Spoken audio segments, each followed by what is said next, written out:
Good evening, everybody. Good evening, Daniel. So tonight we'll talk here about chapter 2. My kingdom is not of this world. Thank you. Just come here. So this topic here, as you can see, is the second one, and we'll just start with one passage from John.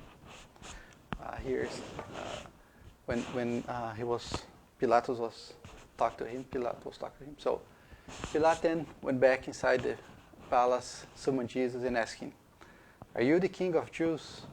Jesus said, "My kingdom is not of this world. If it were, my servants would fight to prevent my arrest by the Jews. But now my kingdom is from another place." "You are king then," said Pilate. Jesus answered, "You are right in saying I'm a king. In fact, the reason I was born and I came into the world, is to testify the truth. Everyone on the side of the truth, listen to me." This is it's something that when it was said, when John shared that with the people from his age, it could be a little bit harder for them to understand. And we know that the Spiritist doctrine is here to help us to understand the true meaning of what those messages were. So Jesus' words were clearly referring to a future life, right? And every time that we hear about it, we hear those lectures, we have to understand that it was in a context, right? So at every opportunity he has, we are reminded of our destiny and that our main reason of being here is to fulfill our evolutionary journey that leads to God. We already know that all the spirits, they were created equal, right? And their path, their goal is to get back to God, right? We were created simple and ignorant, and we'll become enlightened spirits, right? So people that don't believe in future life can't understand Jesus' teachings. I know that this statement is kind of bold, but we're gonna on the next slide we're gonna understand it a little bit better. For them, finding the meaning in the many oddities of life or reconciling them with God's justice is difficult. So if you put in perspective, we understand that God is fair and everything happens for a reason, right? So if you see a baby that was born blind, so where is the justice behind that? I mean, it was a baby, it was just born and it's blind already, right? So if you think about all the trials that this spirit will pass, it doesn't sound fair, right? So once we take the perspective that this is not his first appearance on earth, it's not the first time that the spirit is here, right? You start understanding a little bit better why those things can happen, right? So, coming back a little bit about Jesus' era, early Jewish notions about future life were vague. They believed in angels, for instance, who they regarded as privileged beings in creation. They didn't fathom that human beings could themselves aspire to be an angel. They believed that following God's laws would bring them worldly gains, the supremacy of their nation, victory over their enemies, and things like that, right? So for them, it was... So when they thought about angels, it was something like so distant from them, and they never had the idea that it was a spirit that some time ago it was just like them, right? Ignorant and with problems and with trials and struggles. So the Spiritist doctrine help us to understand a little bit better that point of view. Right? This is something that if you have the time to read this passage here, the chapter number 2 on the Gospel according to Spiritism, it's a pretty good one to read. And when it comes to so they also believe that, okay, so if you follow all God's laws, you're going to get only material rewards, right? And power, and money, things like that, right? They never thought that, okay, God's laws, they were there because, not only because of the present time, not just because of that life that they were living back then. It was for the evolution of his spiritual journey, right? So back then, they couldn't figure it out. So Jesus had to conform his teachings to understanding of the man and woman of his times. He knows that too much light dazzles and that his message would be incomprehensible otherwise. So he limited himself to the presentation of future life as principle, a natural law whose action no one could escape. So we already understand that the people in that area, they wouldn't be able to take advantage of the whole message if they had all the information back then, right? They wouldn't be able to figure it out by themselves. So that's why those passages, when you see Jesus talking to the people of these eras, he talks a lot about, he puts in perspective some history, but he doesn't give you the full idea, the full information, right? Because he already knew that they wouldn't be able to understand it. And he already knew back then that something after him will come to be able to, once the spirits living on earth were more evolved and could understand it better, that it would happen, and then we're going to get the whole idea. So the Spiritist doctrine brings to completion his teachings of future life. If you think about a book that was written 2,000 years ago, right? And it's pretty much the same words that we still read, right? And it had to wait that long to be able to get help from the spirits to better understand those words. It's something that if you think about it, it's amazing how the words were there such a long time ago, and now that we see the real message behind those words. So humanity has now matured enough to appreciate the true significance of these teachings. We now can understand it's a reality, and because of that, now God's justice makes perfect sense. So now we understand every time that we struggle, we have problems, we have people having issues in their lives, we have babies born with problems. We understand now that this is not the first time they are here on earth, right? We understand now that everything happens because there's a reason behind of everything. And it helps us a little bit to have faith in God, because we should never doubt that God is not fair, right? But sometimes, especially if something like that happens with your family, you lose someone, it's going to be a shock for you. Of course, it's natural that it's going to be a big impact on our lives.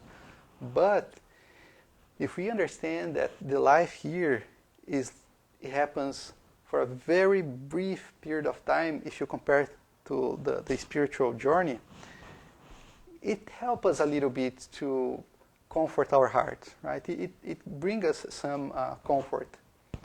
And we hope that everybody if we ever have to pass through some situations like that, that we can keep in mind that it's happening because of reason. It's happening with us because we can take it. God will never give us something that we are not able to take it, right? So we have to keep always the positive thinking and make sure that it's only happening for a period of time, and because there is a reason behind it, right? So the idea that we can form of a future life give us confidence in what is to come, right? So it helps us to change our point of view from which we look at life on earth. So life in the body is only a temporary state with suffering and trials that we know will last only a short time and will be followed by a far happier state. So we just talk about it, right? So if you think about it, how many years are we going to stay here on earth? Maybe 80, maybe 100 if you're very lucky. Who knows, right? But if you compare about how many existence we had, how many, I don't know, how much time our spirit is already here, already in this journey, that's a very, very short period of time, right? And we have to make sure that we use this short period of time the best way that we can, right? To make the best use of this existence to evolve ourselves. And the Spiritist doctrine help us to understand that, it bring us that perspective. And if you can read the Gospel according to Spiritism, you're going to understand it better. It's going to be very clear for us what we have to do and how can we make the best use of this existence. So, talking about point of view, think about being on a street in downtown. If you look up, you see the buildings and everything will look oversized, right? So if you go Dallas downtown, you look up and see the buildings really, really high. But if you can go to the top of a mountain, or maybe another really high building, in our case here, you're going to see that the other buildings, they're not that big anymore, right? But they're still there. They're the same size. You're just changing your point of view, but they're still the same size, right? But it's the same idea that we can do if we can look life not only thinking about this present existence that we have here on earth, right? If you think about all the spiritual journey that we are going through, and that this time here will be short. Of course, we'll have some issues. We're going to have some trials. But if you think about the reward, and if you think about the God's laws saying that no matter what kind of person you are, no matter what kind of spirit you are, how good or bad you are, you're always going to evolve. You'll always become an enlightened spirit, and that's our destiny, right? That gives us some hope and some strength to be able to go through those trials. Okay, so thinking about so if we already understand that we're going to stay here for a brief period of time, right? So why do we care? Why should we care, right? Why should we care about, okay, I'll have a work, maybe I'm going to study. Why should I study, right? Why should I look for a good job and look for providing for my family? It's going to be just a short period of time, right?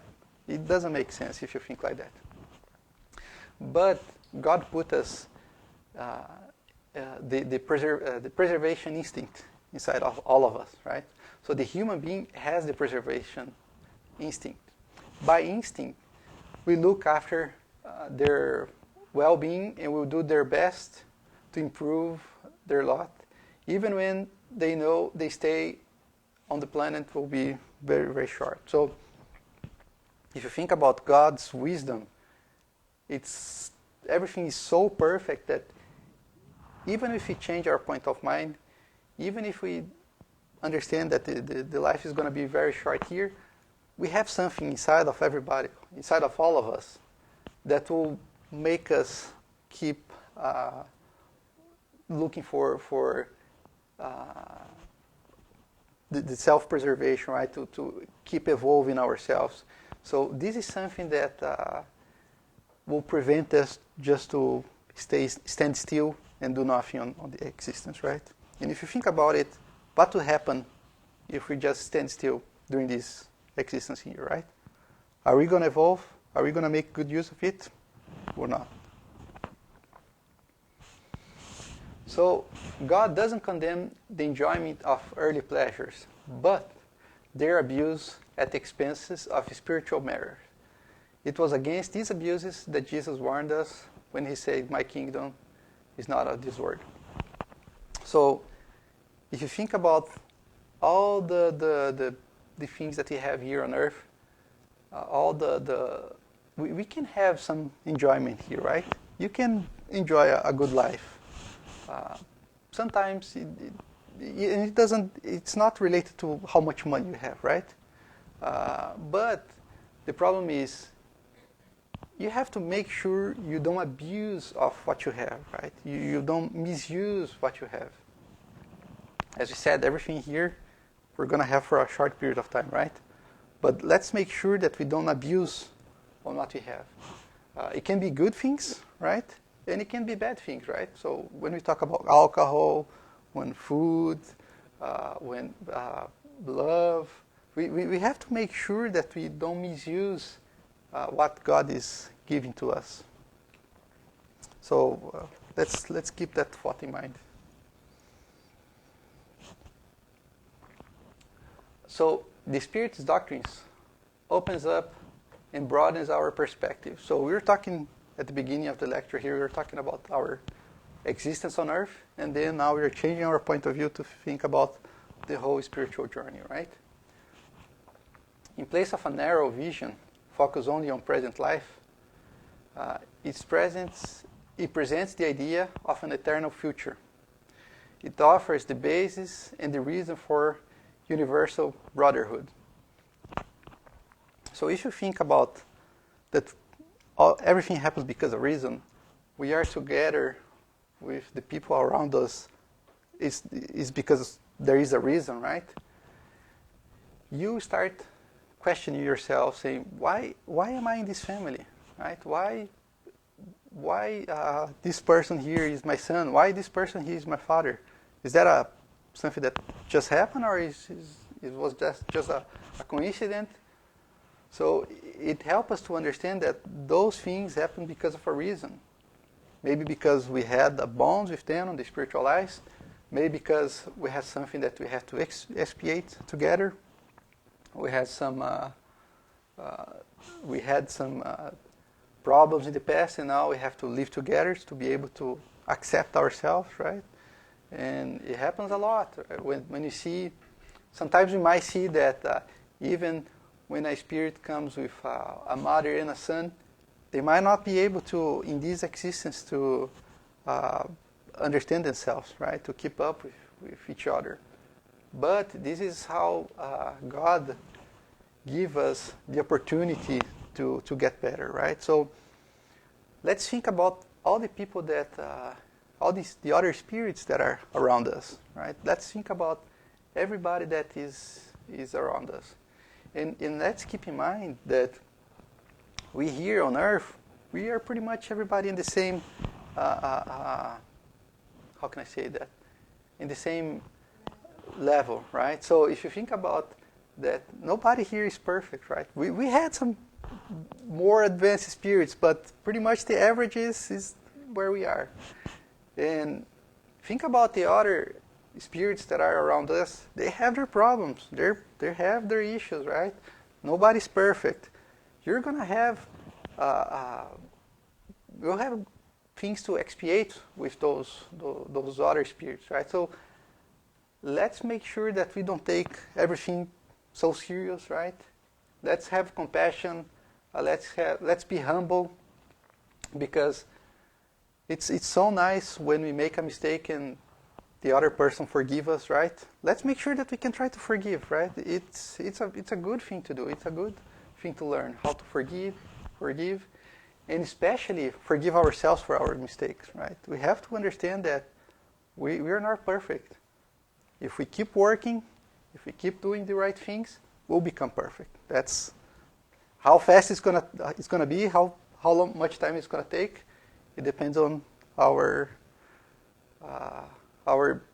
actions, right? But if we can make it shorter, if we can make it, because when you become a pleasant person, a pleasant spirits, a good spirits, your life will become better, right? You're helping not only yourself, but everybody around you, right? So if you think about it, and if you think about that, if you have issues with a person, with a spirit next to you, in the future you have to ace it. You have to go through it, and probably in another life we'll become together in the same place, because we have to understand, we have to get back to the people that we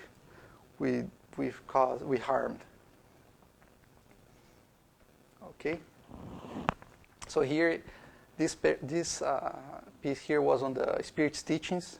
It was about a queen of France, and she was talking about how she was not humble at all, right? She was a queen back then. She had everything, and she thought she was special because of that. She thought that everybody else, they were down there, and she was up here. And after she disincarnated, she realized that the titles that we have here on earth, they mean nothing, right? They might mean something for you when you are here, but after that, they mean nothing at all, right? So, on earth, men and women are always in such huge rush, running back and forward, hoping to make a fortune, as if they could keep it forever. Here, this illusion disappears. Once free from matter, spirits soon realize that they were chasing shadows and neglecting the pursuit of the only lasting and valuable possessions. They are the only goods that count in the spirit's realm, the only ones that could grant us access to a true spiritual heaven. Take pity on those who squander their opportunities.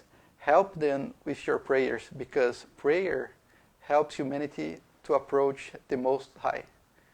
It is what links heaven and earth. Don't forget. And I think that's what we have for tonight. Thank you very much.